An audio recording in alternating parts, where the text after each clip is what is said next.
উনি জিকির আজকার করতেন, মুরাকাবা করতেন।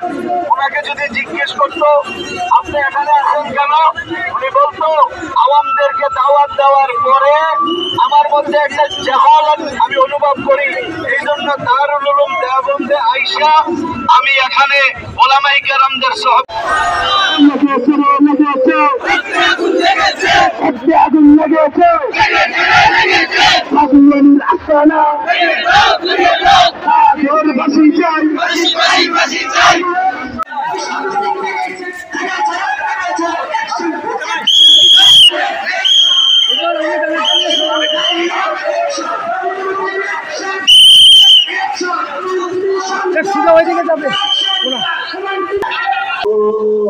বলার কিছু নাই, তার পাশে এসে সকলকে ক্ষমা করে দিই আল্লাহ। আপনার কাছে শেষ আরজ হইল আল্লাহ আমাদের সকলকে সালে যে ঘটনা দেখেছি টঙ্গীর ময়দানে, তারা আমাদেরকে বুঝিয়েছিল, তারা সাধারণ জনগণকে বুঝিয়েছিল যে এটি দুই পক্ষের ঝগড়া, দুই পক্ষের মারামারির কারণে এই টঙ্গীর মাঠ রক্তাক্ত হয়েছিল। কিন্তু 2024 সালে এসে সারা বাংলার মানুষ, সারা বিশ্বের মানুষ জেনে গিয়েছে এটি শুধুমাত্র এক পক্ষেরই ঘটনা। এই শুধু সাতপন্থী যে সন্ত্রাসীরা রয়েছে এই রক্তাক্ত শুধুমাত্র তারাই করেছে, তারা প্রমাণ করে দিয়েছে সাতপন্থীরা একটি সন্ত্রাসী সংগঠন।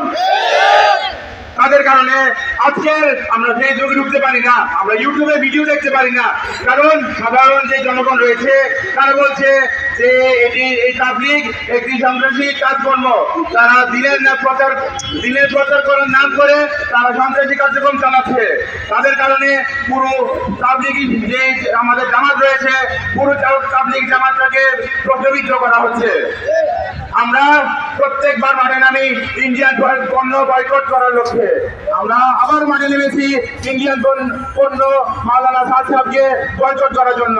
সারা বাংলায় এই মাওলানা সাদ সাহেবকে সারা জীবনের জন্য বয়কট করা হোক। আমি আরেকটি কথা বলতে চাই, আমাদের এই বাংলায়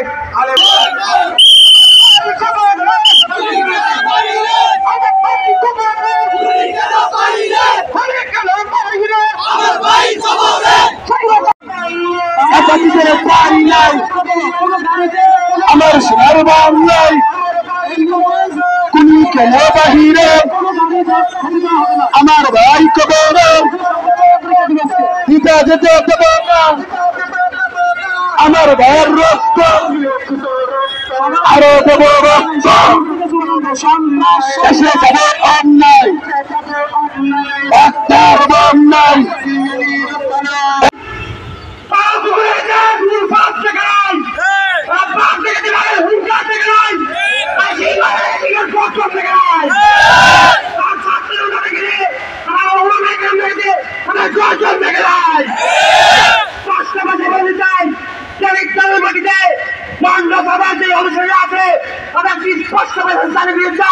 তাদের কার্যকলাপ প্রত্যেকটি মসজিদে বন্ধ করতে হবে।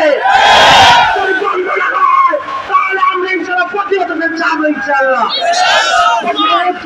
একটাই কথা থাকবে, আপনারা প্রত্যেকটা মসজিদের কার্যকলাপ বন্ধ করে দিন, তাহলে এর হিতে বিপরীত হবে ইনশাল্লাহ। স্পষ্ট ভাষায় বলতে চাই, আমরা যারা আছি ওনাকে মেনে চলবো, কোন চাপ কোন এইসব লোককে কোনো দাবি রাখি ইনশাল্লাহ। চাপের একটি কথা আমি বলতে চাই, সে বলেছিল আল্লাহকে থেকে আজাদ চাই, সে নবীকে নবীর ভুল করতে চায়, যে মানুষটা নবীর ভুল করতে চায়, যে মানুষটা আল্লাহর কাছে আজাদ চাই, সেই মানুষটা কোনো রকম আরে বলতে পারে না সে বন্ধ।